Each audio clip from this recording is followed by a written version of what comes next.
Hola, ¿qué tal amigos? ¿Cómo están? Bienvenidos a un episodio más de esto que es Una Charla Con. Yo soy Junior Hernández y hoy estoy complacido de tener a una pareja de extraordinarios músicos. Los presento. Ellos son del grupo Juventud Sonera. Ellos son Luis e Isela. Hola, ¿cómo están? Hola, ¿qué tal? Pues muy agradecidos de que nos hayas invitado a tu proyecto y sobre todo que nos des un espacio para compartir nuestro trabajo musical y cultural contigo.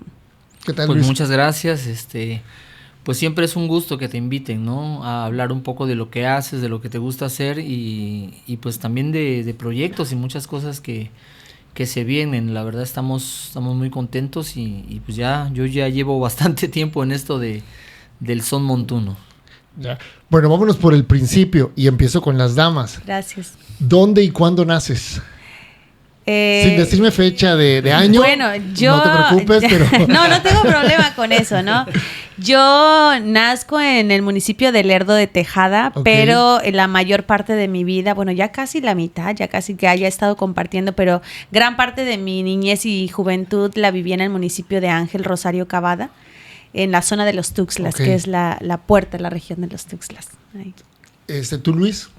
Yo nací en Boca del Río. Ok. Boca del Río, yo sí voy a decir, yo nací en el 74 y pues cuando yo nací ahí Boca del Río era un lugar muy pequeñito. Sí, O sea, era todavía, es más, todavía no le daban la categoría de ciudad. Yo me acuerdo que yo estaba chiquito cuando se la dieron y hasta yo me puse contento. Dice, ya donde nací es ahora ciudad.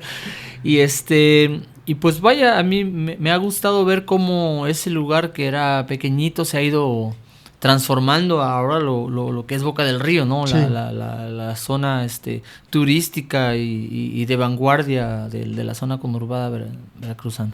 Sí, la verdad que es el atractivo de la zona, ¿no? Boca del Río es el municipio que se ha hecho lo más atractivo, lo más moderno Las y todo. playas, Sí, claro, plazas y demás. Infraestructura. Sí, cierto. ¿Cómo eras de chiquita, Isela? O sea, eras Sí, yo era la verdad ¿Cómo eras? muy hiperactiva, ¿no? Siempre, y ahora lo veo con mi hijo porque salió igual y como dicen... Corregido y mejorado. Corregido, mejorado y aumentado.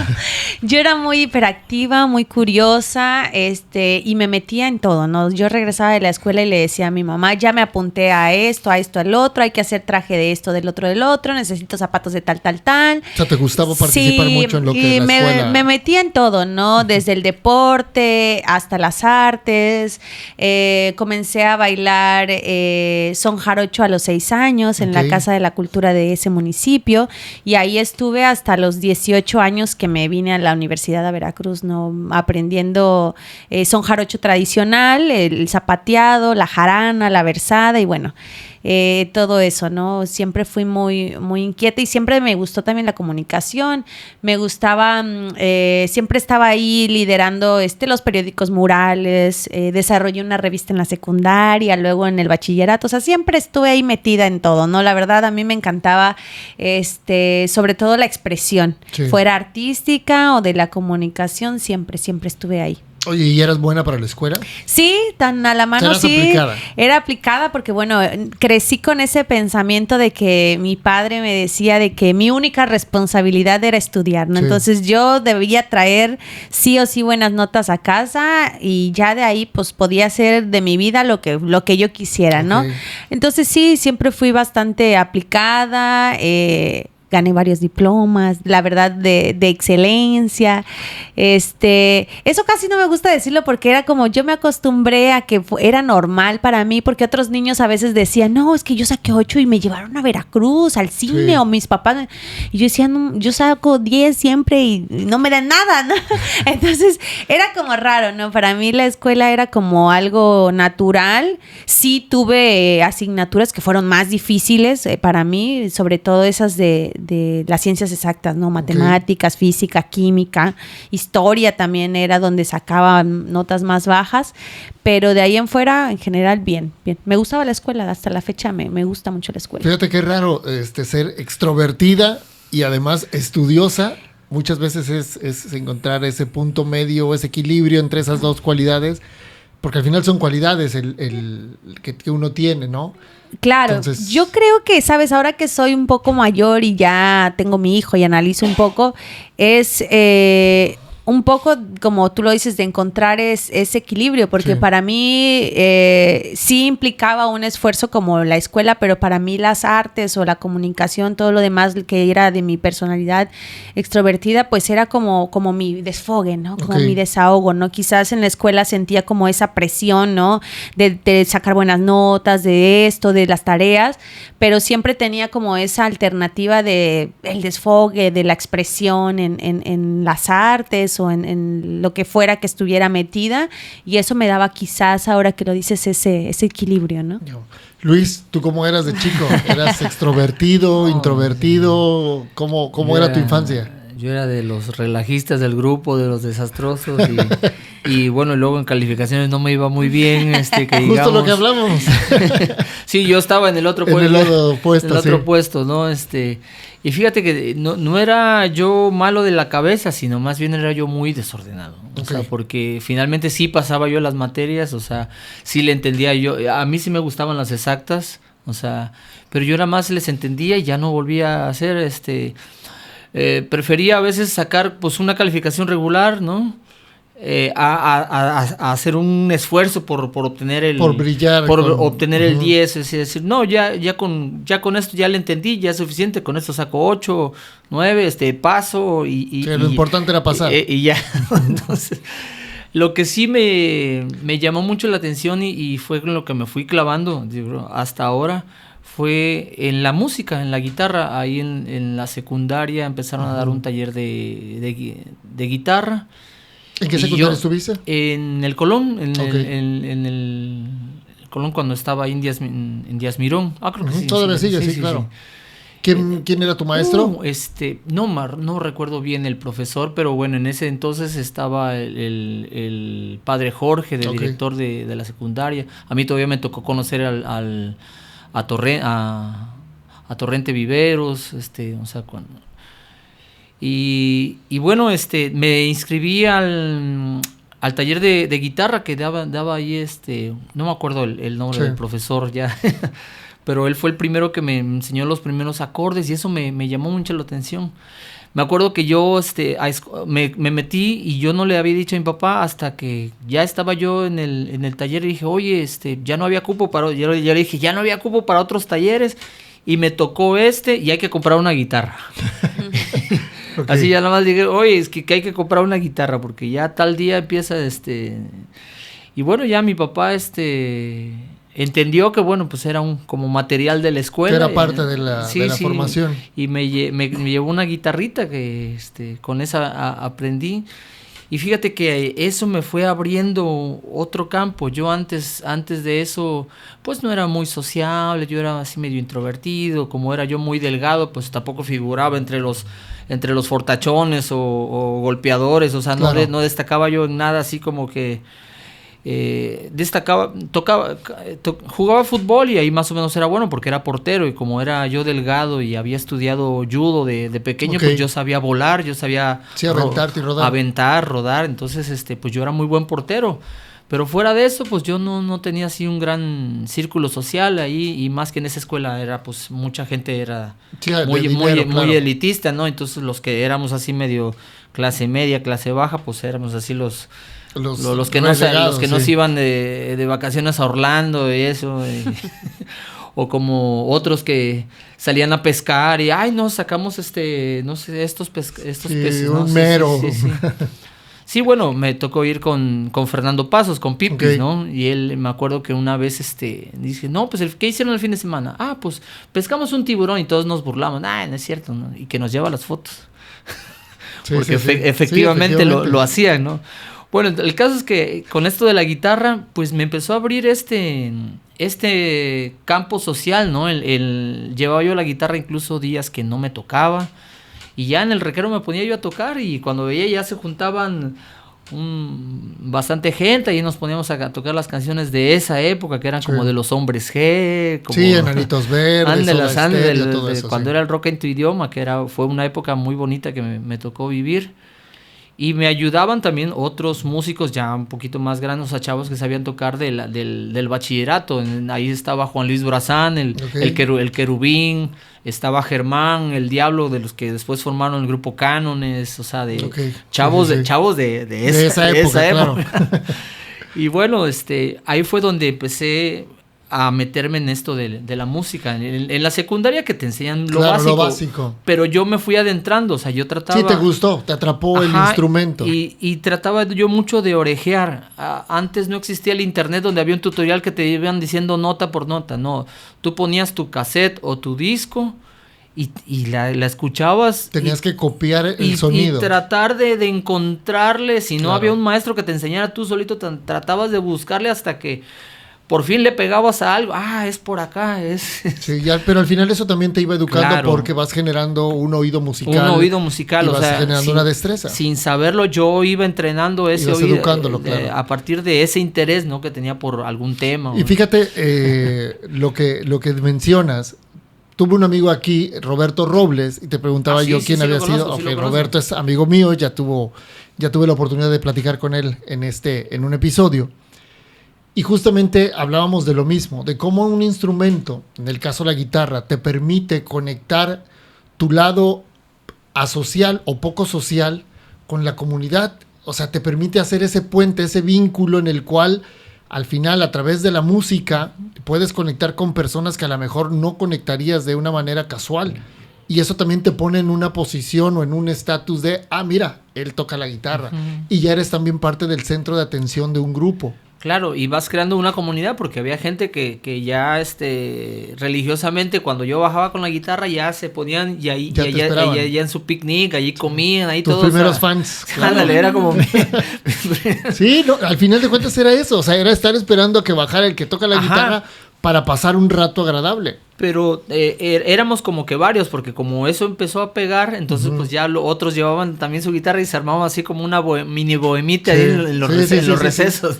Y al final de cuentas también eso, decías hace rato, a lo mejor yo no era tan hábil para los deportes o no era el guapo de la escuela, pero ya eso ya te daba un toque diferente.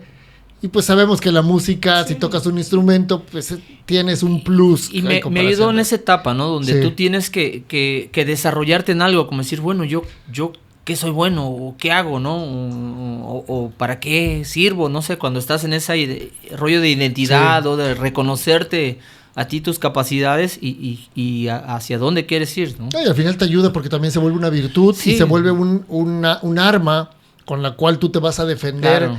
Y vas encontrando justamente tu espacio dentro de la comunidad, y en este caso la comunidad estudiantil.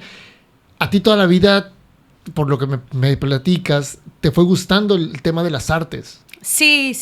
Yo, pues para mí era una necesidad, ¿no? ¿A qué crees que se deba eso? Pues yo creo que siempre he tenido esa necesidad de comunicar o de expresar cosas. Entonces, siempre busqué como una forma de decir lo que pensaba, ¿no? Okay. Incluso, bueno, mi madre cuenta anécdotas que era muy pequeñita, donde ya cuestionaba cosas y salía con preguntas así medias raras. Y mi mamá decía, esta niña me va a meter en líos, ¿no? Cosas así, ¿no?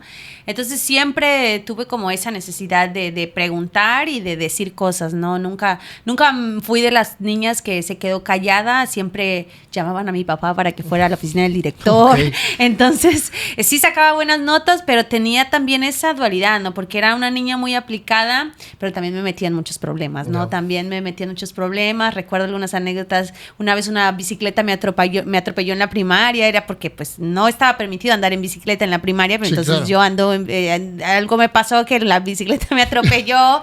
También una puerta de vidrio me cayó encima por estar de pie mientras el profesor no estaba, ¿no? Okay. Entonces, cosas así, ¿no? Anécdotas y que mi papá, porque era quien se hacía cargo de mi hermana y mía en nuestra actividad escolar, porque mamá trabajaba en ese tiempo, todo el tiempo. Sí. Entonces, le tocaba todo eso, ¿no? Le tocaba lidiar con esa parte. Sí. ¿En tu familia no había nadie que se dedicara a las artes? Sí, yo creo que viene de mi padre. Mi padre es músico, siempre le gustó la música. Él nunca pudo estudiar música, siempre ha sido como su anhelo, pero pues él en su familia, él tuvo un grupo musical, él es tecladista, y también tuvo con sus hermanos un equipo de audio, se dedicaban a la renta de equipo de iluminación para eventos y todo eso. Entonces siempre estaba ahí como, o sea, el tema musical como estaba ahí, presente. ¿no? También muy niña, te digo, como me quedaba con él, a veces era de ir a los bailes, ¿no? O sea, yo recuerdo que mis primeras incursiones con el público era,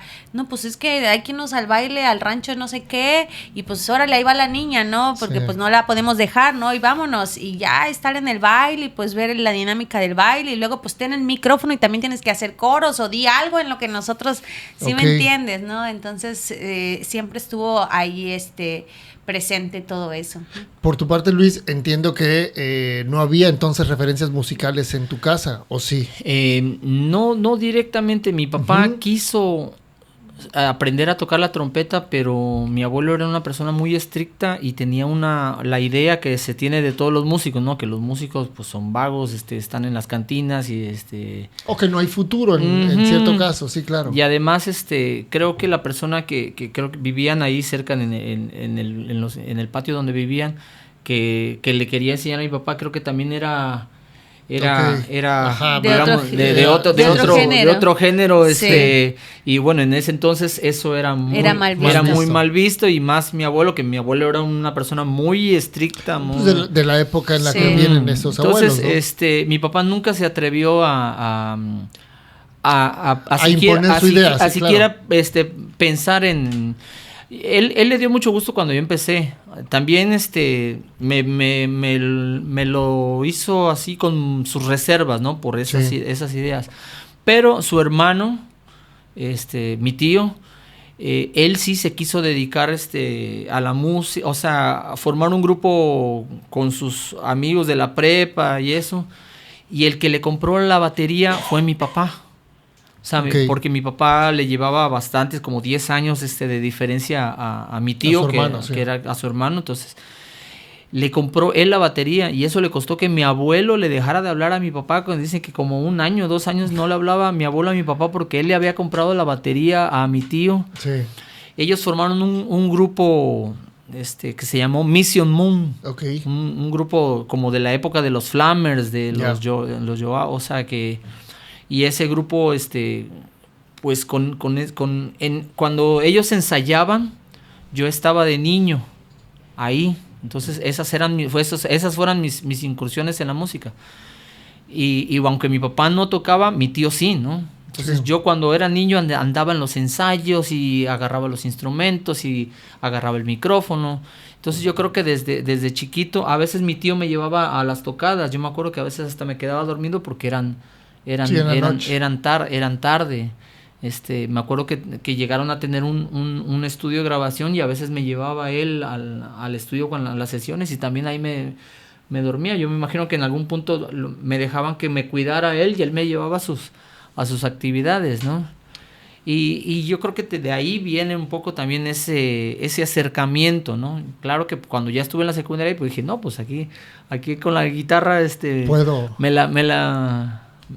Porque yo tenía la idea que eso era muy difícil, ¿no? Yo veía que otros tocaban ahí por la cuadra donde yo vivía, y dice, no, eso es muy difícil, y de hecho el que tocaba decía, no, esto es muy difícil, o sea, él se daba su taco, ¿no? Su taco, ¿no? Entonces, pues ya en la secundaria, cuando lo empecé a tomar, fue decir, no, pues yo también puedo, ¿no? Y pues... y por último, mi papá, aunque no era músico, él tenía una colección.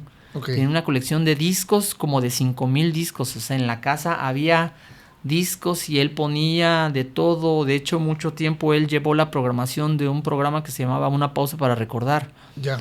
Él llevaba la programación, llevaba sus discos, y él junto con los locutores, porque él no era el locutor de base, ¿no? Uh-huh. Pero él les hacía la programación musical, y mi papá leía mucho. Leía mucho, entonces... Le gustaba mucho el tema de la música. Sí, así, sabía de autores, sabía de los compositores, de las versiones, ¿no? Esta versión se grabó en tal, o sea, les decían que era una enciclopedia, ¿no? Porque era muy culto en la música. Libros que veía de música los compraba, o pedía que le trajeran libros. Oye, ¿estudian algo enfocado con la música? ¿Actualmente? No, en su momento. No, yo aquí sí tengo que decir mi primera intención, o sea, mi deseo frustrado, por llamarlo de alguna manera, sí. No frustrado porque después lo desarrollé de diferente manera, pero mi primera opción o lo que yo quería cuando era más joven era estudiar danza en la Universidad Veracruzana, porque pues ya tenía danza folclórica. De manera profesional, pero cualquier tipo de danza, sí, okay. O sea, me gustaba, yo quería tanto especializarme en el folclore, pero también me gustaba el ballet, me gustaba la danza clásica, todo eso, ¿no? Pero pues yo vivía en un pueblo muy pequeño, sí, y entonces claro. Hacer eso implicaba muchos recursos y era irse hasta Jalapa, pasar el examen, sí. Pagar la renta y todo.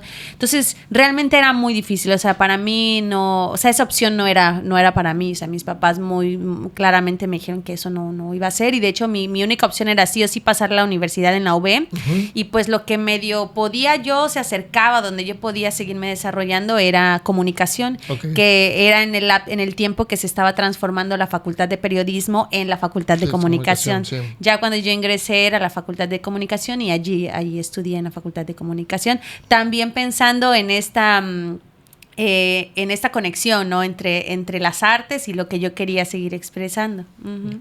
¿Nunca tuviste la idea de meterte justamente hablando de comunicación, a los medios? Sí, de hecho yo tengo mi experiencia, o sea, mi primera formación es los medios de comunicación. Yeah. He sido un poco de mixología así entera, la verdad, pero siempre me gustó comunicar. De hecho, mis primeros pininos fueron hubo un concurso de podcast a nivel nacional cuando esto empezaba, y empezaban a emerger las radios en línea como por el 2008 más o menos, sí, como el 2008 más o menos, y yo gané ese concurso con un proyecto que había puesto. Entonces me acuerdo que mi primer regalo que me dieron en ese concurso fue una cajita con precisamente una consola, un micrófono de bastidor, y entonces yo desde mi casa me conectaba a hacer radio en línea con esa radio, y bueno, ya después estudié comunicación. Hice un casting entrando a la radio, a la universidad, hice un casting en lo que era antes Grupo FM Multimedios, cuando estaban acá en 5 de Mayo. Y ese casting fue épico porque yo creo que es de los más largos. Yo hice, todavía tuve que hacer fila, y la fila llegaba casi hasta Imparam, hasta allá, o sea, era muy largo. Y yo recién acababa de llegar de Cavada, ¿no? Era en mi primer año de la universidad, era el 2010, hice el casting. Y porque yo ya tenía como esa ilusión, no, yo quiero ser locutora, yo esto, no sé qué. Y bueno, hice el casting y lo recuerdo perfectamente, nos dieron un guión, había que leerlo, y la persona que estaba del otro lado del cristal salió y abrió la puerta, y yo dije, ay, algo hice mal, lo dije mal, o no sé qué, ¿no? Me dijo, ¿vives aquí? Le digo, sí. ¿Qué haces? Estoy estudiando, ¿no? Y yo tenía como miedo porque pensaba que me iba a regañar o algo así. Me dice, ¿puedes venir en las mañanas aquí a aprender? Digo, sí puedo. ¿Quieres venir? Sí, está bien, ya no hagas más casting. Entonces ya salí y me dijo que le había gustado mucho mi voz, que le había gustado mi dicción, de todo eso, que si yo quería aprender, él estaba abierto a enseñarme, ¿no? Entonces pues yo dije, puta, sí, ¿no? Era la primera vez que yo entraba a una cabina, que, o sea, me brillaron los ojos y todo, ¿no? Estaba también recién llegada de la provincia, o sea, todo era, ¿no? Después él se convirtió en mi jefe, Adolfo López, que si me ve siempre, pues ahora somos grandes amigos. Fito López, sí, Fito no. López fue mi jefe durante muchos años. Y bueno, yo empecé ahora sí desde cero, desde amarrar cables, conectar cosas, empecé así.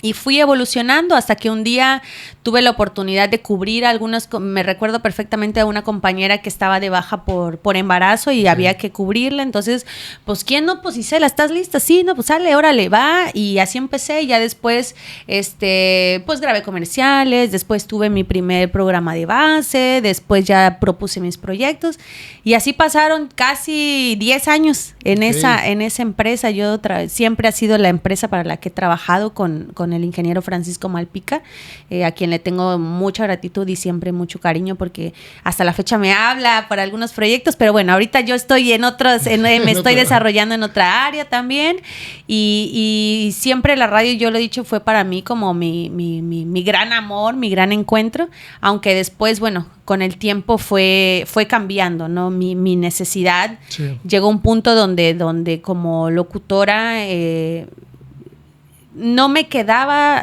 únicamente con la satisfacción de entretener a la gente, ¿no?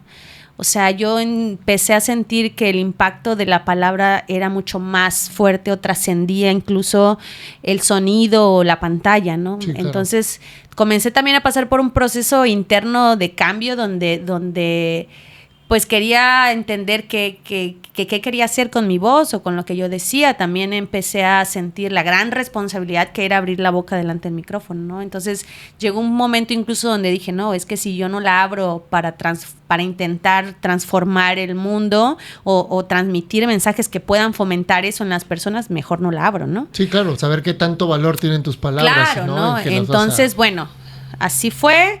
Y y ahí ha pasado muchas cosas. Ya si quieres durante el programa lo vamos hablando, pero sí, o sea, los medios han sido, nunca los he dejado, de una u otra forma siempre he estado ahí. También he estado en prensa escrita, soy editora a veces, nunca los he dejado, aunque actualmente no estoy como tal al frente de un proyecto, no. De hecho, ahorita estoy trabajando, de hecho aquí en tu podcast es la primera vez que lo vamos a decir, estoy trabajando a partir de ahora en noviembre con un proyecto cultural acerca de un video podcast que está auspiciado por la Secretaría de Cultura, una beca PECDA, y que estoy súper contenta porque voy a empezar a trabajar, te digo, esta parte de los medios, pero desde un área social que ya le tenía un montón de ganas y ya no solo desde el aspecto mediático, claro, y del público, ¿no? Sí, está buenísimo eso y bueno, gracias por ya cuando lo saquemos, venimos a decirte y a contarte todo. Sí, no, qué bueno. Luis, ¿en tu caso? Bueno, yo sí estudié en la escuela de música. Me metí a la escuela de música a la par que me metí en ingeniería, porque fíjate, seguía yo heredando ese pensamiento de que, bueno, no, pues la música no es una carrera, ¿no? Sí. De la música no vas a vivir, o sea... Entonces yo me inscribí al EMBA, a la Escuela Municipal de Bellas Artes, y a Ingeniería, a la Facultad de Ingeniería en Electrónica y Comunicaciones, que recién la acababan de abrir en la UB, era de reciente creación. Y pues bueno, era dar tumbos porque toda la mañana iba yo a Ingeniería y toda la tarde iba yo al EMBA, ¿no? Entonces... no llevaba ni bien ni ingeniería ni bien más o menos bien tratabas de dividirlo, pero no dividías nada. Era como lo que quería y lo que me gustaba, ¿no? Claro. O sea, lo que debía hacer, como entre el deber y el ser y el ser, sí, al entonces final. Yo tenía un conflicto que me terminó quebrando y bueno, finalmente mi papá fallece en el 98 y yo decidí dejar la carrera de ingeniería. Decidí dejar ingeniería, o sea, yo no nada más por el hecho de, bueno, yo lo hago también por mi papá, porque vea que no nada más voy a ser musiquito en la vida, o sea, sino también de una reflexión personal. Yo veía así los mejores ingenieros que a mí me daban clase, que algunos eran excelentes, brillantes, o sea, que también estaban desarrollándose en sus campos profesionales muy bien y eran reconocidos y eran de los mejorcitos que había. Y yo no quería ser como ellos. Okay. O sea, yo aunque veía yo su grandeza, su capacidad, su energía de digo, este es un gran ingeniero, yo no quería ser así. Sí, te entiendo. Entonces yo veía un gran músico, un director de orquesta, un compositor, o sea, de los que me tocó conocer en la Escuela de Bellas Artes, y yo sí aspiraba a ser como él, como ellos. Te sentías vacío en cierto aspecto. Entonces, no, o sea, yo decía, no, ese es el ese era el top que querías alcanzar. Pero vaya, con la ingeniería te sentías con la ingeniería vacío, no sentías que tenías esa vocación. O yo no aspiraba. Sí. aspiraba a hacer eso. Sí, entonces, tu sueño era otro. Entonces decía, si termino la ingeniería, voy a ser un ingeniero mediocre. Sí, claro. No, y eso iba a pasar, o sea, iba yo a agarrar una chambita ahí, o si tenía yo un buen contacto me iban a meter en una buena chamba, pero aún así iba yo a hacer... Sí, al final ibas a estar trabajando porque tocaba estar. Sí, porque así, y hacer las cosas porque sí. Porque sabías que al final llegaba... O llamar a uno de mis cuates que sí eran nerds y que él me resolviera la chamba, ¿no? Okay. Oye, mira, necesito esto, y sí, así me entiendes, como hace mucha gente, ¿no? Hasta... que nada más tienen los contactos, consiguen los trabajos y finalmente quien trabaja es alguien que técnicamente es mejor, claro. ¿no? Entonces dije, no, pues no quiero eso, o sea, ya ese caso lo he visto 1000 veces, o sea, la gente que vive anhelando haber sido músico, o sea, eso lo he visto, lo sigo viendo, ¿no? Sí. Entonces, bueno, decidí dejar la ingeniería, o sea, de por sí iba yo de panzazo, ¿no? De por sí iba yo pasando entre que extraordinarios y ahí me salvaba yo el pellejo, le echaba yo ganas, nada más para... O sea, estaba yo en la supervivencia total. Sí. Entonces dije yo, pues, ¿qué necesidad? ¿Qué necesidad? Y sí, más, de estarte estresando, estarme estresando de más. Con algo que no tenía sentido para ti. Que no me llenaba, ¿no? A fin de cuentas. Sí. ¿no? Entonces ya cuando... Finalmente descansó mi papá, también descansé yo en ese sentido de ya no tener esa carga de, bueno, voy a hacerlo. La presión familiar así de, Entonces, bueno, ya me sentí yo en la libertad de dejar y dedicarme más a la escuela de música. Estudié ahí en Bellas Artes, pero ahí yo no tocaba música popular. Ahí generalmente lo que te enseñan es música orquestal, música sinfónica, música clásica. Yo tocaba el fagot.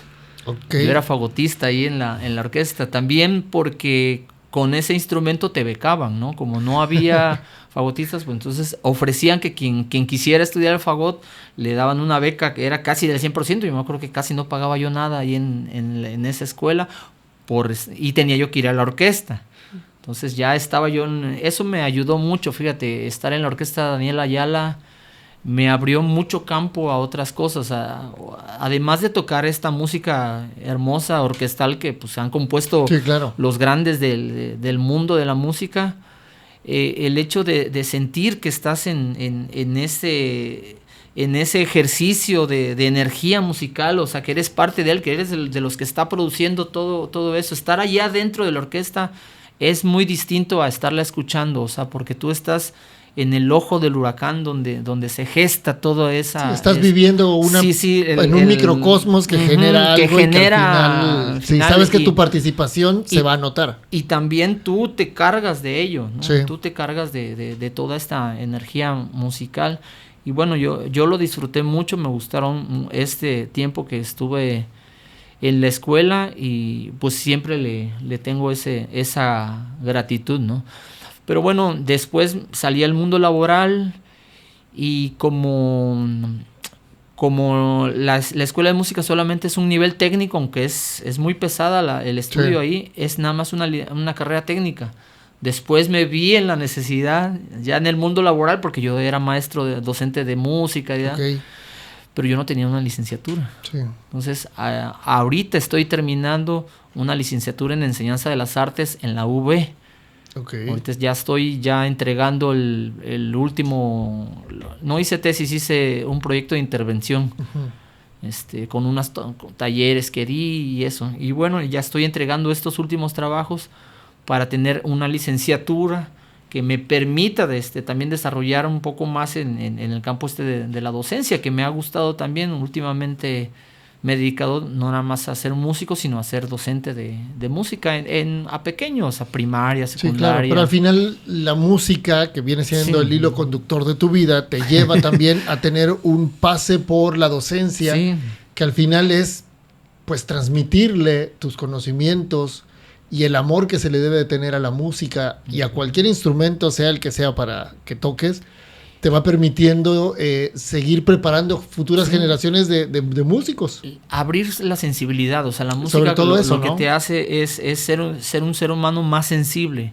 el hecho de escuchar mejor te hace afinar ese sentido y no solamente se afina se afina el de la vista, se afina el sentido humano, ¿no? Y además de todo lo demás que puedes generar de mejora en lo cognitivo, en lo motriz. Claro, sí, o sea, porque la música, al ser un equilibrio sonoro, ese equilibrio sonoro lo resentimos, porque si se dan cuenta, la música con el agua vibra. Entonces esa vibración, como somos en la misma agua, nos permea, ¿no? Entonces ese equilibrio, esa vibración la sentimos en carne propia y ayuda a eso, a equilibrar los sistemas, a mejorar el pensamiento. Tocar un instrumento te agiliza mucho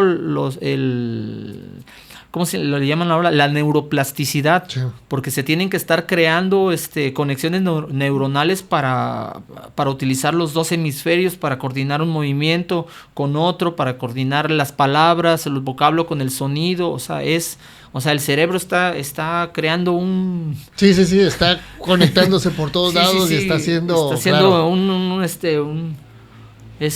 ¿cómo le llaman? Cuando hay explosiones como fuegos artificiales. Como fuegos artificiales, o sea, tu cerebro. Y fíjate ahorita que decías músicos no frustrados, pero sí con esa ilusión a lo mejor rota. Yo siempre tuve ganas de aprender a tocar el órgano.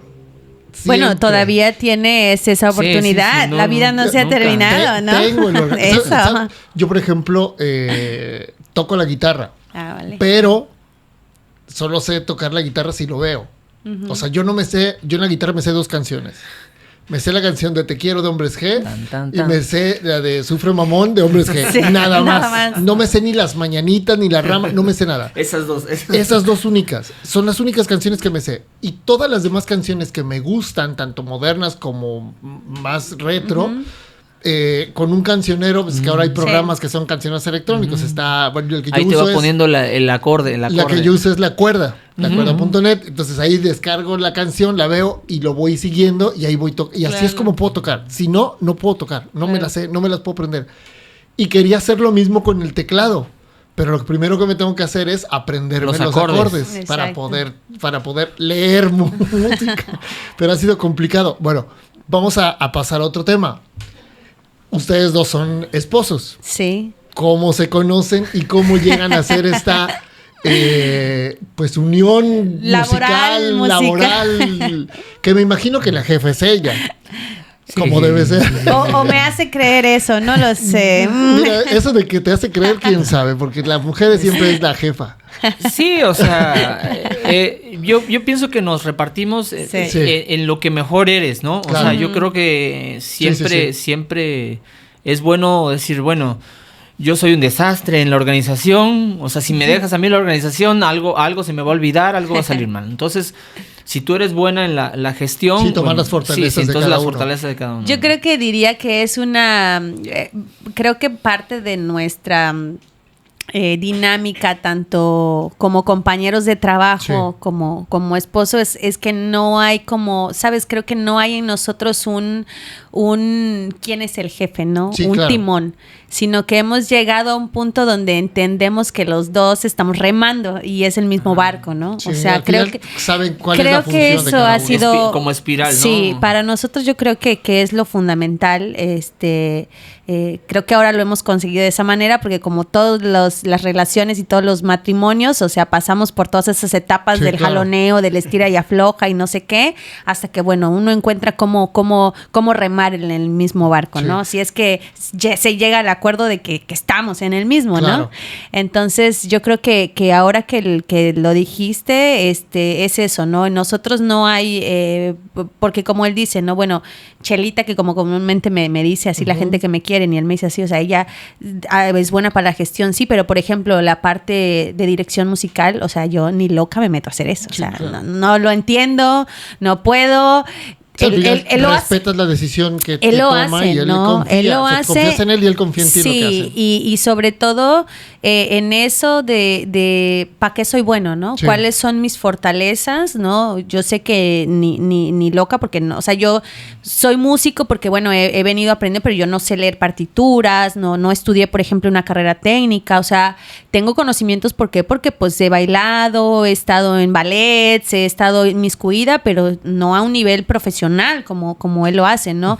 Hasta en cierto punto hay momentos donde yo me siento en una desventaja y para mí implica mucho más esfuerzo porque ya Juventud Sonera, que es el proyecto en el que colaboramos, a nuestro lado pues hay gente que son músicos o que, sí, que claro. estudiaron, que entonces para mí representa, sabes, un reto y es una motivación porque me invita a mejorar Sí, y claro, equipararte a lo que ellos hacen, exigirme sí. más para poder estar al nivel del proyecto, ¿no? ¿Cómo se conocen? Bueno, pues nos conocimos ya del medio, o sea, yo tenía ya la idea de quién más o menos era Isela Carrasco. Yo no era radio escucha ferviente de él, pero yo sabía que ya trabajaba en los medios y nos veíamos a veces en algún fandango, en algún punto pues nos hicimos de amistad en el Facebook. Yo le escribí una vez que yo daba clases en una universidad, les daba un taller de música, íbamos a montar una rama y yo le pedí a ella que si me ayudaba un poco también para motivar a los chicos, porque como que no querían, a veces son un poco renuentes a las tradiciones Sí. locales porque pues les restan un poco de valor o Sí, lo ven como no entienden lo o que lo ven como significa. que eso es de la clase baja. Luego, sobre todo cuando luego son chicos de escuelas que se sienten Que son privadas y que se son de sienten, otro nivel. sí, se sienten de Claro. otro nivel, ¿no? Entonces como las manifestaciones populares, eso es de la gente Sí, no va Entonces, con bueno, ellos. para motivarlos un poco, pues yo invité a Isela, ¿no? A que nos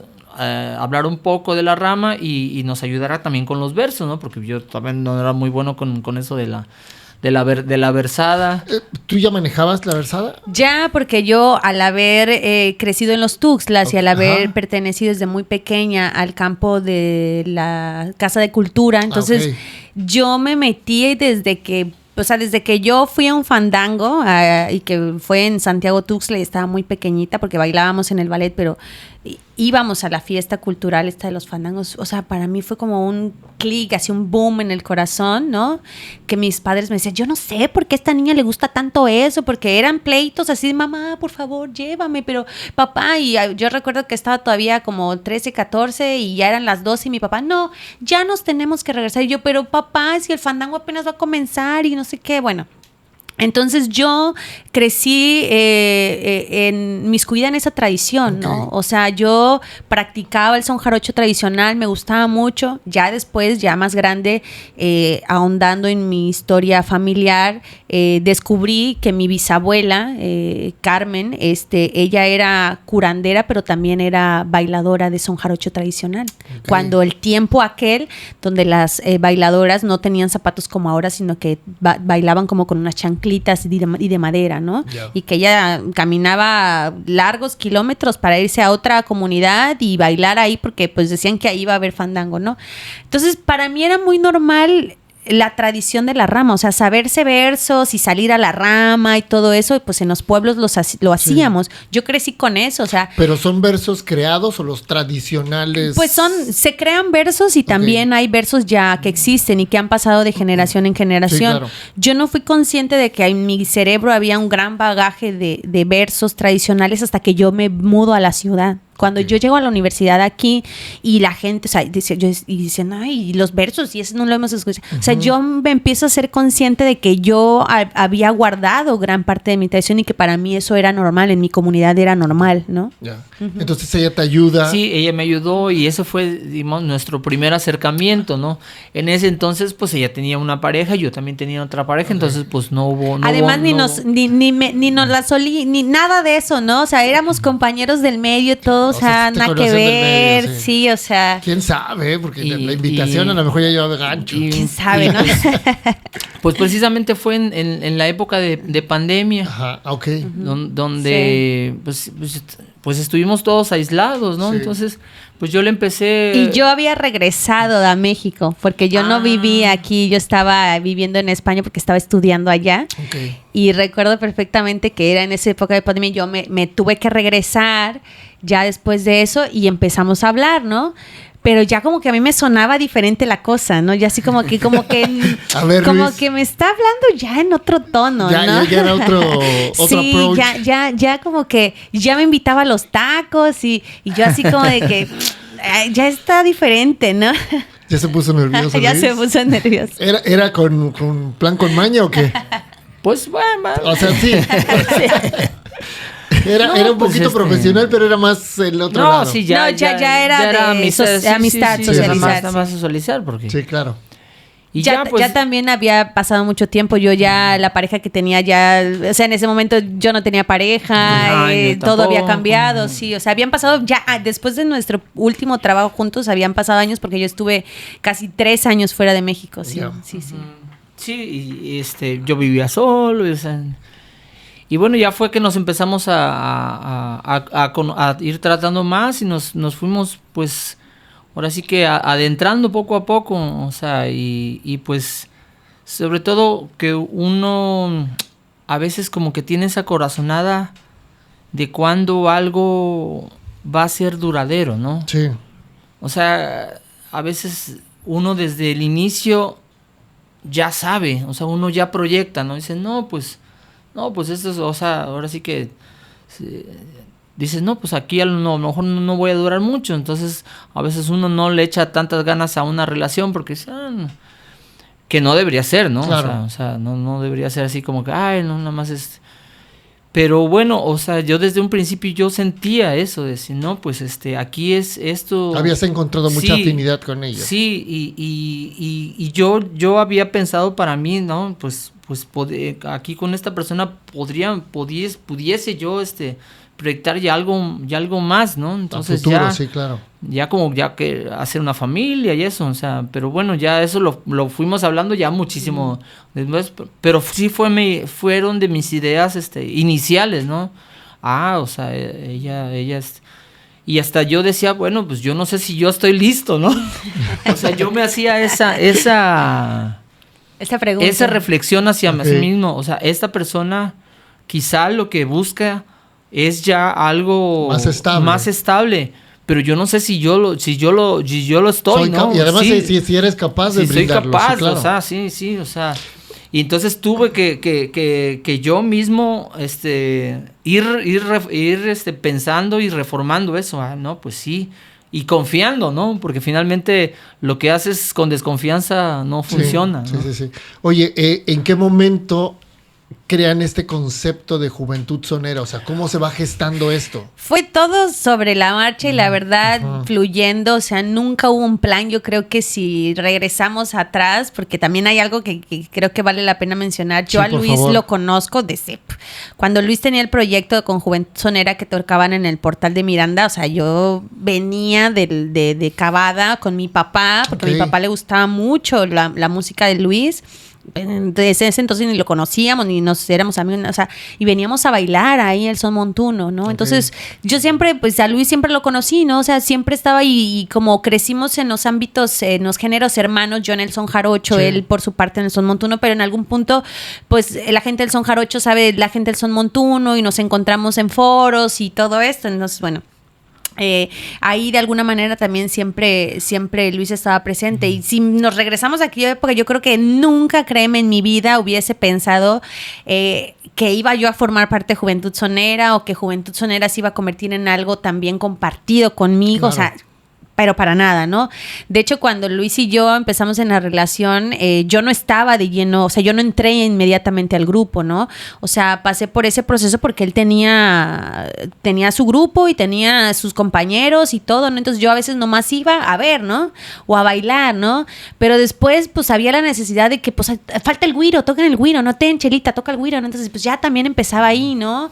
Y después, pues, no, también la campana y a ver, te explico cómo es y no sé qué, y así, ¿no? Poco a poco fui aprendiendo cosas Hasta que en un punto, bueno, Juventud Sonera fue transitando también, cambiando de integrantes y todo, hasta que no sé cómo, si me preguntas, no sé cuándo, no sé la fecha, ya estaba yo haciendo percusiones menores, siendo parte de Juventud Sonera. ¿Por qué? Porque antes, aunque no estaba en el grupo al frente, pues ya estaba con él y entonces pues la logística, ¿no? Oye, que hay que llevar esto, que hay que ir allá y que se me olvidó la guitarra y hay que hablarle al cliente y que regresar a esto y mandar estos papeles. Entonces ya, pues al estar con Luis, Juventud Sonera venía en el paquete, ¿no? Sí. Entonces sí o sí tuve que entrar y adoptarlo, ¿no?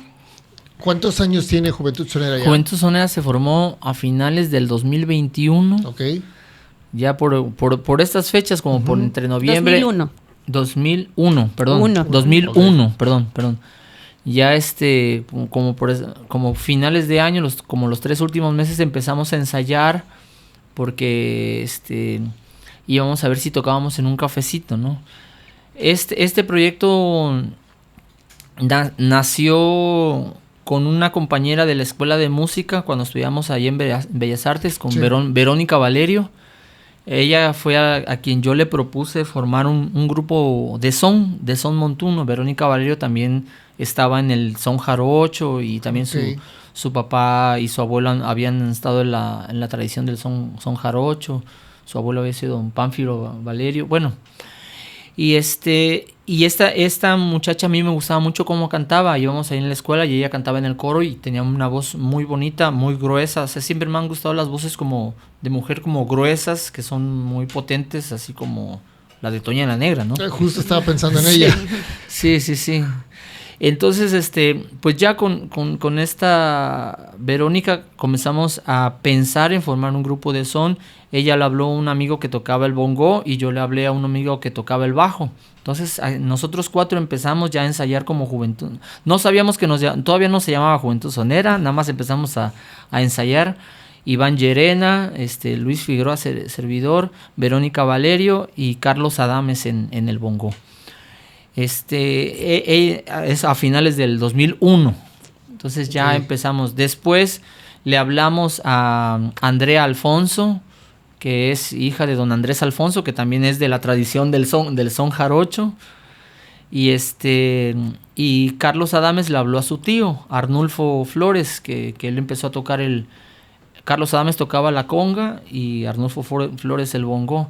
Y ya con eso empezamos a configurar ya lo que era Juventud Sonera. Y bueno, Ricardo, después se añadió Ricardo Díaz en el pollo, que le dicen, es hermano del Hueso. Okay. Del Hueso, un trovador. Sí.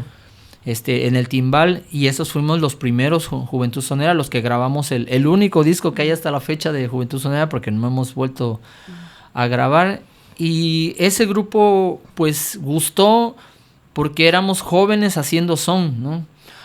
Lo del nombre de Juventud Sonera, nos íbamos a presentar ya en el Rincón de la Trova. El Rincón de la Trova era un lugar donde tocaban son, pero iban a abrir un café en la segunda planta. Entonces ahí íbamos a empezar a tocar nosotros. Y no teníamos nombre y ya me estaban diciendo, bueno, ¿y cómo se llama? ¿Cómo los anunciamos? Y no sé, se me ocurrió Juventud Sonera. O sea, se te iluminó. Sí, se me iluminó, se me vino. O sea, ¿cómo le ponemos Juventud Sonera? O sea, no fue un nombre que se hubiera consensado. Ni descartando nada, simplemente. A mí los chavos a mí me dejaban como que toda la responsabilidad y para unas cosas sí éramos democráticos y para otras me enviaban a mí a mí solito, ¿no? Entonces, en ese entonces lo de Juventud Sonera se lo puse. Y bueno, ya no les cayó mal tampoco. Y bueno, empezamos a trabajar así. Ya para el 2002 nos invitaron a algunos bailes de carnaval. O sea, ya el grupo para el 2004 el Instituto Veracruzano de Cultura nos tomó en cuenta para grabar, o sea, a través de unas grabaciones que ellos ya tenían pactadas con Ediciones Pentagrama. Grabamos nuestro primer disco de Juventud Sonera y pues fueron buenos. En el 2005 tocamos en Cumbre Tajín. Me acuerdo que nos pusieron exactamente antes de que saliera Cartel de Santa. O sea, Ya te imaginarás la presión, porque imagínate, hay gente esperando a que salga Cartel de Santa y sale un grupo de folclore. Entonces, sí. Los tomatazos, ¿no? Entre comillas, nada que ver con el que se va a presentar. Sí. Ajá, entonces esa es la presentación artística más difícil que yo he tenido en toda tu carrera artística. Toda mi carrera. ¿Y qué tal les fue? Ahorita te voy a platicar. Te voy a platicar. No, o sea, porque... Ese año el Tajín, la gente estaba como que muy pesada. Yo me acuerdo que fui a la inauguración porque yo quería ver cómo era. Yo nunca había estado en el nicho de la música, entonces yo estaba muy emocionado. Fui y me acuerdo que estaba David Aro. Y iba a empezar con unos temas así muy bonitos, con un trío de jazz. Estaba ¿cómo se llama ese? Edgar Durantes en el piano, estaba Aleph Cabrera en el bajo. Y traía un proyecto muy bonito David Aro con sus trovas así jazzeadas. Bueno, no lo dejaron tocar. La gente empezó, ese día cerraba Jaguares. Uh-huh. Y la gente ya estaba... Que saliera Jaguares. Estaba ávida porque estuviera. Sí, entonces Jaguares. Se empezaron a desesperar al ver esa onda así que estaba muy lenta y la gente le empezaron a chiflar. David Aros se molestó, se enojó, se paró, creo que tocó 2 o 3 canciones, se paró y se fue. Okay. Y yo allá abajo... yo allá abajo viendo eso decía, yo voy a estar allí. Y a mí cuando me toque yo voy a estar allí. No sé si era el jueves o el viernes. Me acuerdo que ese Tajín fue muy largo porque era el 10º aniversario de Tajín y eran un montón de días. Y yo allá abajo, yo voy a estar ahí y la gente me va a buchar. O sea, yo ya no dormía. O sea, yo me acuerdo que me regresé a Veracruz porque también fui a hacer trámites ahí que necesitaba yo hacer. Me regresé a Veracruz ya para preparar todo para irnos de viaje y les dije a los chavos lo que pasó. Bueno, creo que ya se había regado eso, ¿no? Que habían bajado a David Aro y que le habían rechiflado y todos estábamos así, ¿qué íbamos a hacer? Y ya muchos querían hasta no ir. Renunciar. Querían, digo, no, pues ya, ya el compromiso estaba y había que afrontarlo. Y bueno, una persona con la que hablé, que bueno, de cierto modo le agradezco esto, Gilberto Gutiérrez, de Mono Blanco. Uh-huh. Le dije, oye, pues tú has estado 1000 años y tú tocas son jarocho, o sea, y te enfrentas a todo eso. ¿Qué haces, no? O sea, ¿cómo le haces? Sí, ¿cómo lidias con eso? Bueno, ya me dio varios tips y sí me dijo, mira, la gente que está ahí no es tu público. No te van a escuchar a ti. Tú tienes que ser fuerte, estoico, tocas la música, tocas lo más energético que tengas y no hables con ellos. No, o sea, no interactúes, claro. Porque no son ni tu gente, o sea, tú tócales la música y cuando sientas que ya, estás ya muy pesada la gente, que ya está muy desesperada, con confianza te despides y ya, o sea, nunca pierdas los estribos, la calma, claro. O sea, es como cuando si alguien te está agrediendo o diciendo insultos, ¿no? O sea, si tú pierdes ese equilibrio, o sea, pues tú te pones igual, ¿no? O te desesperas y... Bueno, ya llegó el momento de salir al escenario. De llegar, llegamos como nos llevaron ahí, porque hay toda una logística, nos llevaron media hora antes, y en ese momento estaban bajando Elizabeth Mesa, porque la gente estaba pesada. Imagínate que ese día cerraba Cartel de Santa. Y ya después de nosotros seguía Cartel de Santa, o sea, ya no había más folclore ni nada más. Sí. Entonces llegamos media hora antes y en lugar de sentarnos y a relajarnos, esperando nos suban. Porque ya la que estaba antes ya... Porque Elizabeth Mesa ya había pasado lo mismo, Ay, lo mismo. Dios, qué nervios. Lo mismo.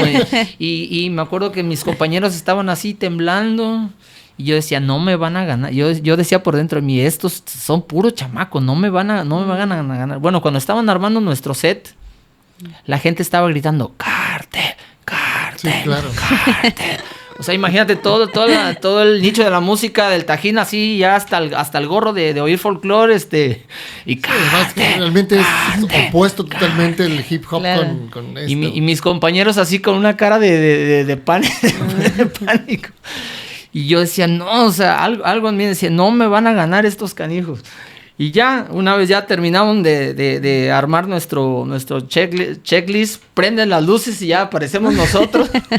Y lo primero que digo en el micrófono, le digo, allá abajo están los de Cártel de Santa y les mandan un saludo a toda la banda.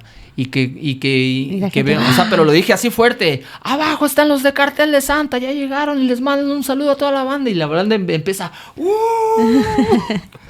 y dije... Y me dice, me dijo el Babo que les toque unas rolas. Y ahí y no volví yo a hablar. Dice, me dijo el Babo, dice, tócales unas rolas que ahorita salgo. Y ya no volví a hablar en todo. O sea, cuando yo les dije eso, la gente hizo, ¡ah! O sea, como diciendo, ¡wow! Ya llegaron los de Cartel, ¿no? O sea, dije, están ahí abajo. Mentira. Yo ni los había visto, ¿no? Los vi después, o sea, después ya sí hasta estuve conviviendo con ellos, ¿no? Pero se me ocurrió decir eso. Porque querían, o sea, la gente estaba coreando. Sí, ya estaba ávida porque saliera.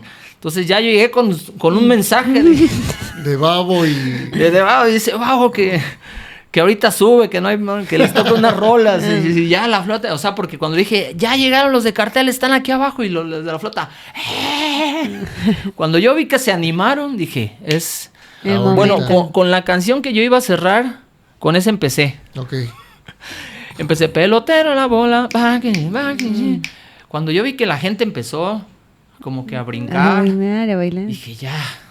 O sea, empecé a descansar así por dentro. Ya les empecé a... Todas las canciones, todo lo que yo tenía preparado, que mi programa artístico, que el sombra, todo eso se fue al carajo. Así, sí, tuve que entretener improvisar y meterte tuve que ritmo, meterle candela, o sea, y nada más mantenerlos ahí que estuvieran brincando y bailando con una tras otra, Cuando yo vi que ya como que se les empezaba a pasar la euforia y que otra vez estaban así, toqué exactamente 45 minutos. Okay.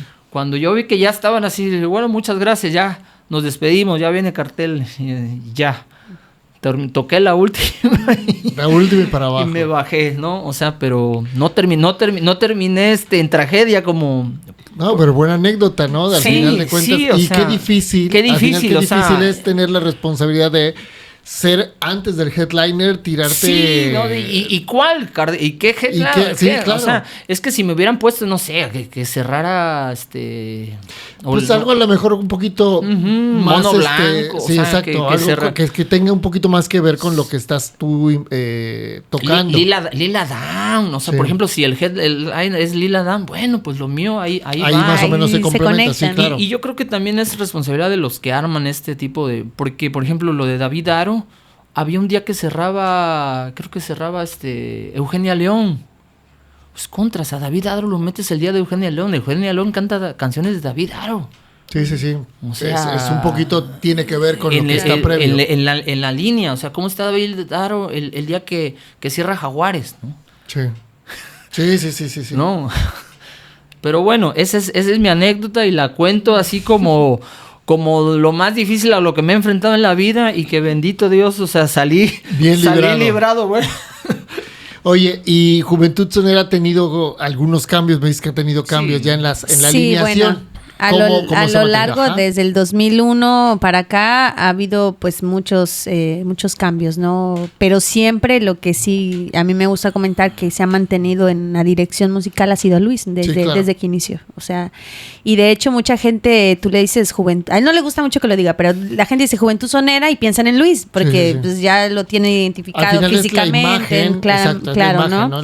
A veces él y yo tenemos algunos debates porque yo le digo, es que Juventud Sonera eres tú, ¿no? Porque si un día nos aparecemos, todos los músicos no van a saber quiénes somos. Juventud Sonera eres tú, ¿no? Es tu imagen, ¿no? Claro. Y sí ha tenido muchos cambios. Yo entré hace 4 años, yo creo que sí hace 4 años más o menos, 4 o 3 años es que tenemos esta alineación actual, que ha sido con la que de momento estamos trabajando. Y con la que nos sentimos muy, muy contentos, me atrevo a hablar por Luis, porque son compañeros de, aparte de ser excelentes músicos, son excelentes personas, ¿no? Llegamos a un punto donde lo que te digo, nosotros no separamos esto del trabajo y eso, no. Nosotros, tanto Luis como yo, pensamos que todo está conectado. Entonces, para nosotros es fundamental trabajar a gusto, trabajar con gente que también son buenas personas y que también tienen esta intención y ganas de contribuir al proyecto, porque si bien pueden desarrollarse en cualquier otra área, han tomado el proyecto de Juventud Sonera y se lo han apropiado y han hecho incursiones propias, ¿no? Eso yo creo que me encanta de la alineación actual, que aunque Luis lleva la dirección musical, aportan. Tenemos excelentes aportaciones de cada uno de nuestros compañeros músicos, ¿no? Desde un arreglo, sí, tenemos a Félix Chacaito en el contrabajo, que él es, Luis lo dice, el corazón también, junto con él del grupo. Él está en el contrabajo, aparte también está en los arreglos y parte de la dirección también comparte con Luis. Tenemos a Alex Acosta en la conga, que bueno, es un chico también muy joven, el que sí le hace honor al nombre de Juventud Sonera, pero que con nosotros hemos visto cómo ha destella y ha evolucionado mucho también, muy talentoso, ¿no? Hace poco tuvimos una presentación con un percusionista español, Pepe Avellán, y que también él ha tocado en grandes foros, y por acá abajo nos decía, es que este chamaco, o sea, Alex, está volado, o sea, está muy bien, ¿no? Tenemos a Hilario Gaona, Torito, que le decimos como de cariño. Él está en la flauta.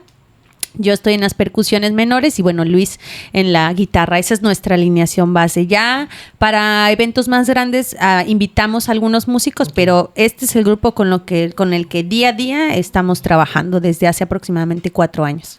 Tienen un evento importante en puerta, ¿no es cierto? Platícanos un poquito de esto. El Festival Afrocaribeño. Nada más. Sí. Nada más. Y nos toca ser, creo que los que vamos a abrir, imagínate la responsabilidad. Okay. También. Sí, la primera, no lo pongas nervioso antes de... Ajá, sí, la primera intervención artística, que creo que comienza el viernes, en el Zócalo de la ciudad. Y estamos preparando un programa de... Es viernes, ¿qué? 21 de noviembre, 21 de noviembre. Estamos preparando un programa de Toña la Negra. Okay. Pero bueno, le pusimos María Antonia del Carmen, o sea, no me acuerdo María Antonia del Carmen Peregrino. O sea, no le llamamos Toña la Negra, sino su nombre, ¿no? Sí. Ella es María Antonia del Carmen Peregrino, ¿no? Un poco también como un poco de la reivindicación de su memoria, ¿no? Sí, dándole... y además, ella, la historia fue muy injusta, sigue siendo muy injusta con ella, ¿no? O sea, no se le dio ese gran reconocimiento de una estrella a nivel internacional, donde en muchos otros países era... Y aquí en México, pues, sufrió esa violencia, ¿no? De género, de las mismas disqueras, no le daban, digamos, las regalías que merecía. Como no tenía una imagen así como de las vedettes, pues claro, a veces no tenía mucho trabajo en los centros nocturnos, ¿no? Solo lo que le salvaba era su voz, su grande y potente voz, ¿no? Entonces, pues, Toña la Negra sufrió mucho en el mundo de la música, ¿no? Entonces, nuestro programa vamos a hablar un poco también de su historia y un poco de la reivindicación de... Le hemos puesto para que ya salga aquí en tu podcast, o sea, el programa es Herencia Negra, Corazón y Canto en memoria de Antonia del Carmen Peregrino Álvarez. Okay. Y quisimos retomar su nombre como tal completo en esta forma de homenaje y reivindicación, porque mucha gente dice, unos ni siquiera la conocen, sí, claro, y otros... Toña la Negra, ¿no? Pues tiene nombre y apellido, ¿no? Sí, entonces sí rescatar un poco eso. Aparte que Juventud Sonera ahora también, no solo, eso también me gustaría comentártelo, no solo se ha convertido pues en un grupo, ¿no? Alrededor de Juventud Sonera se ha generado un movimiento social y que parte de eso es la propuesta de este programa, y junto con el grupo que tenemos ahora, también con el trabajo académico que Luis está haciendo en su universidad, con lo que está realizando. Yo también me desarrollo como docente, entonces hemos tratado de mezclar, te digo, todas estas habilidades y saberes con las que nosotros trabajamos para nutrir a Juventud Sonera, ¿no? Juventud Sonera se ha convertido, ha ido creciendo, ha salido del proyecto musical como tal, y eso también nos enorgullece a nosotros porque no se ha quedado solo en un grupo al que Luis es director y yo ahora hago la logística, ¿no? Sino que se ha convertido en una propuesta de intervención y de transformación social, y sobre todo de preservar ese patrimonio veracruzano, porque hoy hemos hablado del son jarocho, vemos expresiones como el danzón, muchas cosas que como veracruzanos se enaltecen, sí. Pero el son montuno es parte de nuestra raíz. Sí, claro. Y tiene todo que ver con nuestra raíz afrodescendiente, y poco se le ha destinado y dedicado. Bueno, ahora Luis tiene más de 20 años haciendo esto. Yo te hablo que apenas hace 4 años entré a Juventud Sonera como tal. Pero retomar ese discurso y todas esas valoraciones culturales implican un compromiso y una posibilidad de que la gente comprenda de dónde venimos. Sí, sí, sí. Porque si como jarochos, uno dice, ay, no, pues soy jarocho y el son jarocho y el danzón. Sí, sí, espérate, pero atrás, más, ¿qué claro. más hay, no? Somos herederos de un mestizaje riquísimo. Sí, cierto. ¿Y qué pasó históricamente ahí? Reivindicar la memoria de todos aquellos que ya no están es un acto de tanta bondad y de tanta sabiduría que nos permitiría transformar eso de lo que hoy nos estamos quejando. Una sociedad ignorante, violencia, sí. Secuestros.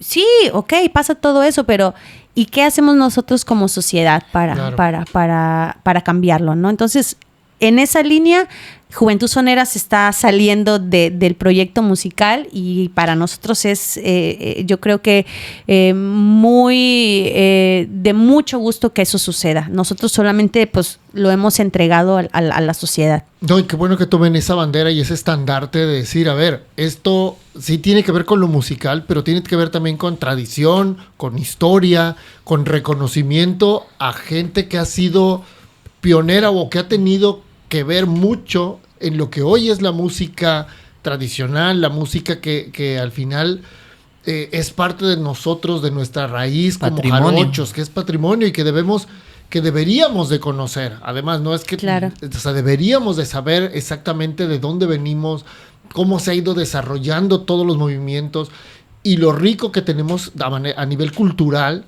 ¿no? Y que a través de la música se ha ido llevando de generación en generación, porque hay muchas personas que justamente siguen apostándole a este tipo de movimiento musical y de tradición por preservar la historia que tenemos como veracruzanos. Claro, ¿no? Sobre todo, más que nada es, una vez cuando recién Luis y yo nos conocimos, y después que, bueno, nos hicimos esposos y compañeros ahora de trabajo, una de las analogías o pensamientos que Luis tenía era que Juventud Sonera, o él con la música, lo recuerdo perfectamente, él con sus palabras decía que la música tenía la posibilidad de transformar a las personas. Sí. Después, bueno, yo te digo que estuve fuera de México un tiempo y yo realicé estudios en Cultura de la Paz.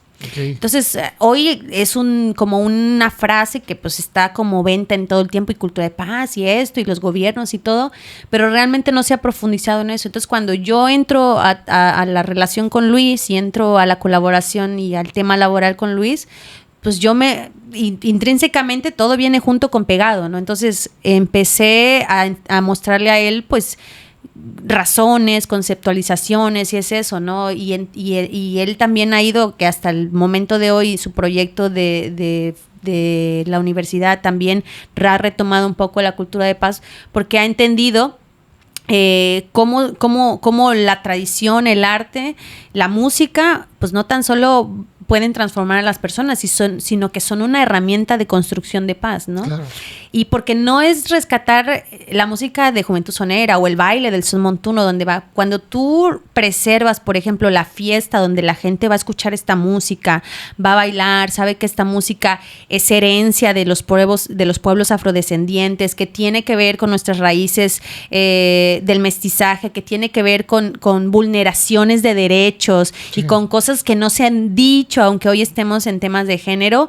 O sea, toda esa posibilidad con el solo pretexto de Juventud Sonera es una puerta abierta hacia miles de cosas. Sí, claro. Hacia diálogo, hacia talleres, hacia construcciones, hacia 1500 posibilidades que yo también es una cosa que siempre le digo a Luis y lo digo en cámara y cuando tengo alguna conferencia lo digo, es hacer responsable al Estado de que el arte es una necesidad y un derecho para la sociedad. Cierto.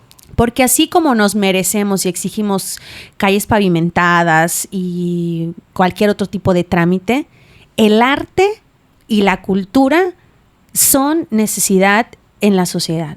Y es responsabilidad del Estado proveerla para la sociedad. Por eso nosotros siempre estamos ahí de metiches y apostando a becas y cosas, porque al menos los talleres que nosotros impartimos siempre tratamos de que sean gratuitos.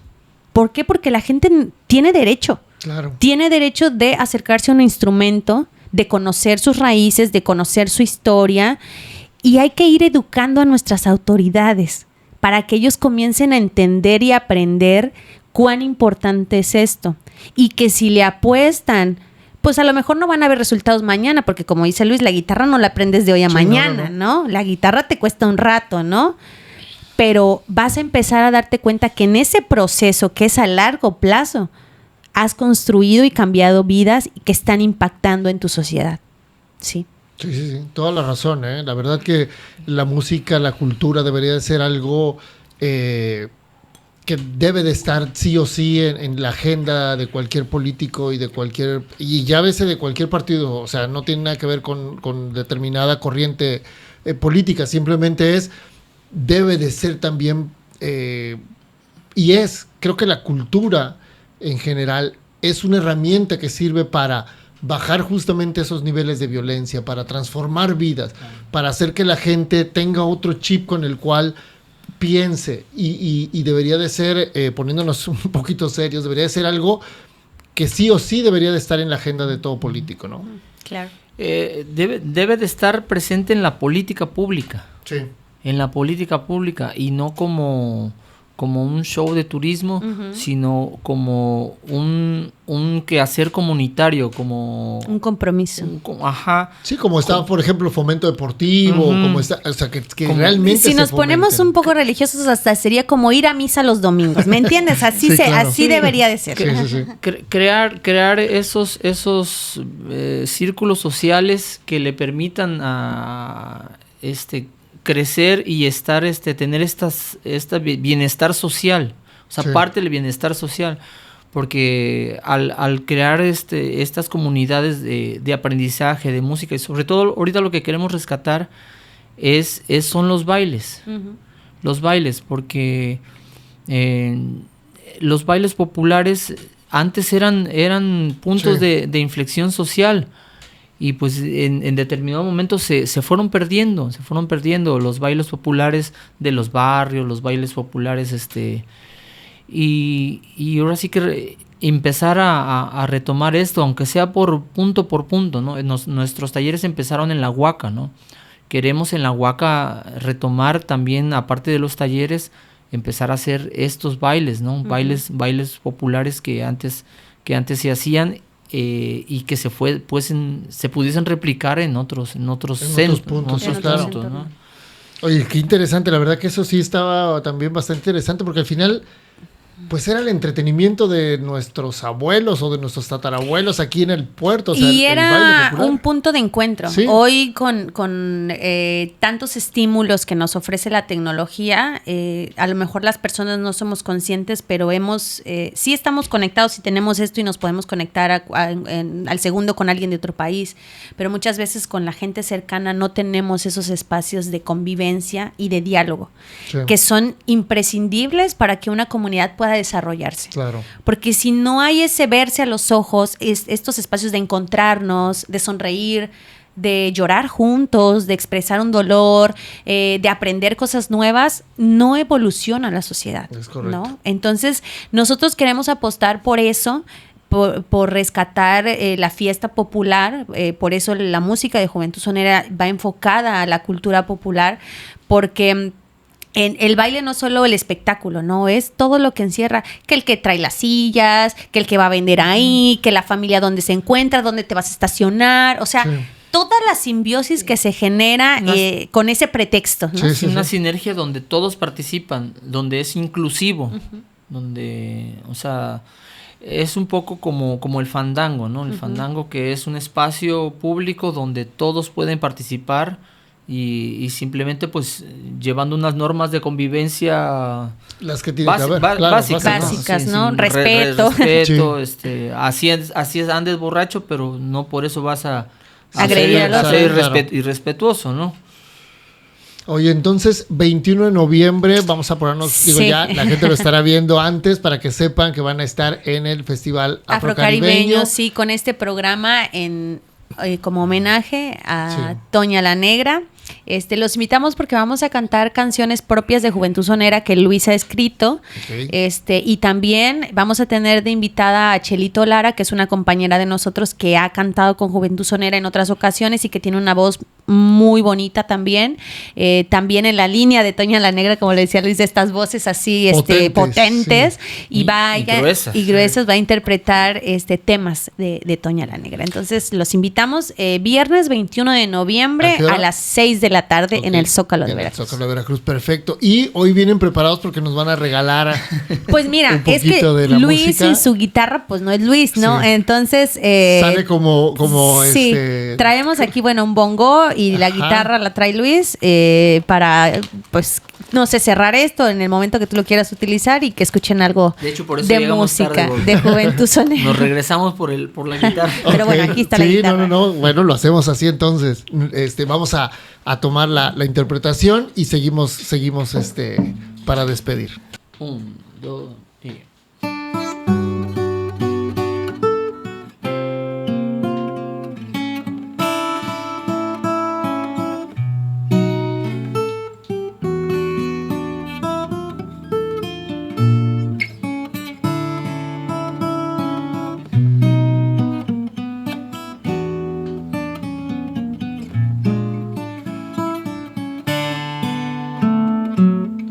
Es mi tierra natal,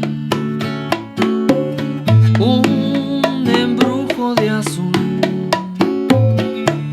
que en romántica luz de luna en bulevar se arrulla con el canto de su mar. Eso es mi Veracruz, tierra donde nací, donde encontré el amor. Y por gracia de Dios he sido tan feliz. Si la vida en su andar me alejara de aquí, sé que no he de encontrar la alegría jarocha de su gente sin par. Es un embrujo azul,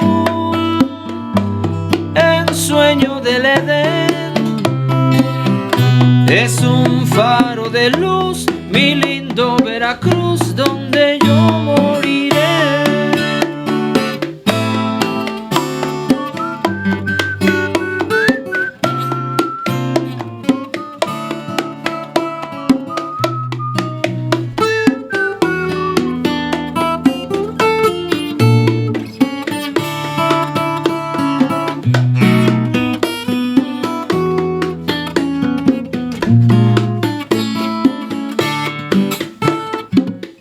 Si la vida en su andar me alejara de aquí,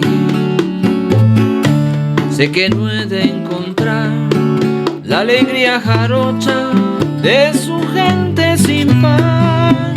Es un embrujo azul, el sueño del Edén, es un faro de luz, mi lindo Veracruz, donde yo morí.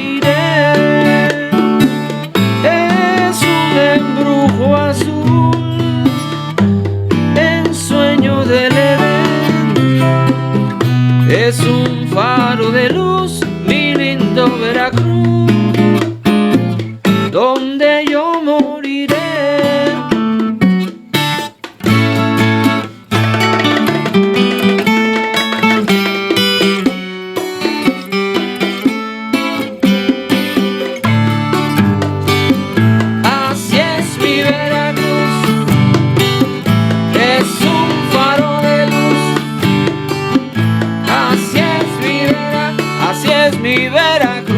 Es un faro de luz, así es. Oye, qué lindo es. Es un faro de luz, qué lindo eres tú. Así es mi Vera, qué bonito es. Es un faro de luz. Parará, pam, pam, pam, parará, parará, pam, pam, pam, parará, parará, pam, pam, pam, parará, pam, parará, pam, pam, pam, pam, Bravo, bravo, qué bárbaro. Gracias, muchas gracias. No, muy bonito, muy bonito. Esta canción es de Hugo Ceballos Lara. Ok. Y bueno, ya no está esta persona. Sí. Pero bueno, nos dejó muchas canciones, pero esta es una canción muy bonita, Embrujo Azul. Bueno, ya platicaremos ahorita un poquito afuera de micrófono sobre Hugo Ceballos y la conexión que hay también con nosotros como familia. Entonces, muy bien. Entonces, repítenos por favor, el viernes 21 de noviembre. 21 de noviembre. 6 de la tarde. 6 de la tarde en el Zócalo de Veracruz, en el Festival Afrocaribeño. Ok. ¿Dónde pueden encontrarlos? ¿En redes sociales o YouTube? Bueno, en YouTube van a encontrar muchos videos. Ajá. Le ponen Juventud Sonera. Y en Instagram estamos como @Juventud Sonera. Y también en Facebook estamos como Juventud Sonera. Ahí son las redes que tenemos de momento activas.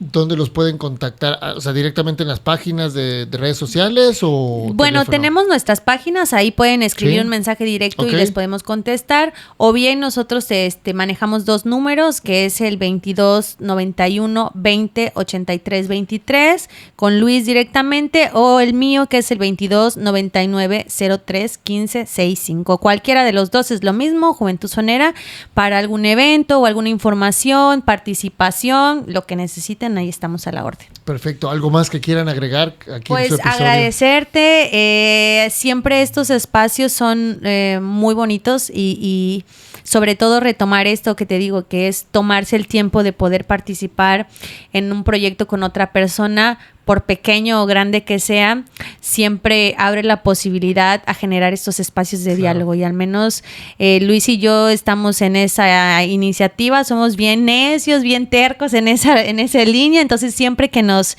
invitan, vemos cómo le hacemos, pero ahí estamos. Por pequeño o grande que sea el proyecto, siempre estamos, y creo que es un bonito espacio donde nos has permitido pues hablar un poquito más acerca de Juventud Sonera, del proyecto y pues de todo lo que encierra Juventud Sonera. Bueno, pues yo me despido con unas palabras de José Macías García el Tapatío, que decía: jóvenes, que no muera el son. Muy bien. Quiero agradecerles de verdad por tomarse el tiempo. Es un proyecto que ya había yo escuchado, no tenía el gusto de conocerlos. Ya había yo escuchado de Juventud Sonera, había escuchado algo de la música. La verdad que a los que nos gusta o amamos el puerto de Veracruz, sus alrededores y sobre todo la música, el son montuno y todas estas expresiones culturales y tradicionales de nuestra tierra, pues es un halago el poderlos tener, el poder compartir. Gracias. Esperando que no sea la última vez que podamos platicar sobre esto. Mucho éxito en todos los proyectos. Muchas que gracias. Vengan, mucho éxito de verdad. Sé que la van a romper ahora en el Afro. Sé que en todos los demás proyectos que vengan, sin duda, también tendrán mucho éxito también para lo que se viene con tu proyecto. Sí. Y bueno, va también en esa línea, te digo, en esa línea de lo que propusimos en el festival de homenajear a Toña la Negra. Sí. En esa misma línea he desarrollado este proyecto cultural que con todo gusto en otro momento venimos y platicamos. Claro que sí, cuando lo tengan ya afinado, claro. Con todo gusto o que arranque, lo platicamos. Y no me quiero ir sin pedirles, échense otra cancioncita, ¿no? Vale, sí, claro. Una más, total. No quiero comprometerlos, pero ustedes me dicen con cuál nos vamos y con esto para cerrar nuestro podcast. Ya lo saben, si les gustó este episodio, por favor compartan, denle like, ayúdenos a que nuestra comunidad siga creciendo. No se olviden de contactar también las redes sociales de Juventud Sonera, ayúdenlos a que todo esto que tiene que ver con la tradición siga también vivo en cada uno de los que queremos a Veracruz y nos gusta la música. Recuerden que esto es Una Charla Con. Yo soy Junior Hernández. Los dejo con parte de Juventud Sonera.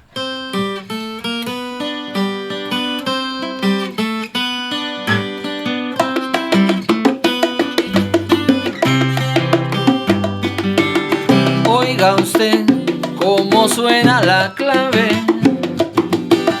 Oiga usted cómo suena el bongo. Dígame si las maracas tienen el ritmo que nos mueve el corazón. Oiga usted cómo suena la clave. Oiga usted cómo suena el bongo. Dígame si las maracas tienen el ritmo que nos mueve el corazón. La última carcajada de la cumbancha.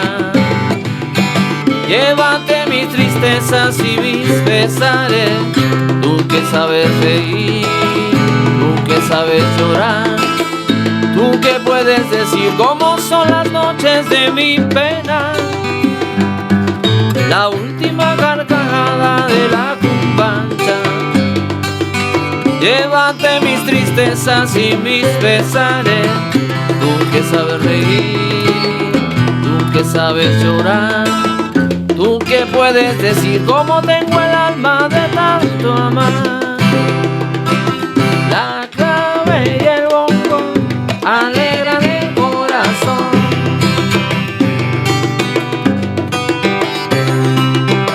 La clave y el bongo alegran el corazón.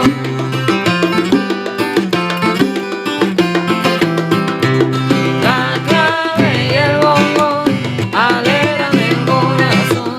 Se alegra mi corazón con la clave y el bongo.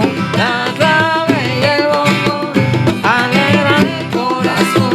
No puede faltar en la rumba la clave nunca, señor. La clave y el bongo alegran el corazón. Ya se va este rico son, Agustín Lara lo cantó.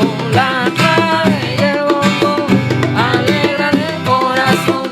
La clave y el bongo alegran el corazón. Bravísimo. Una Charla Con. Yo soy Junior Hernández. Nos vemos en el próximo episodio. Adiós.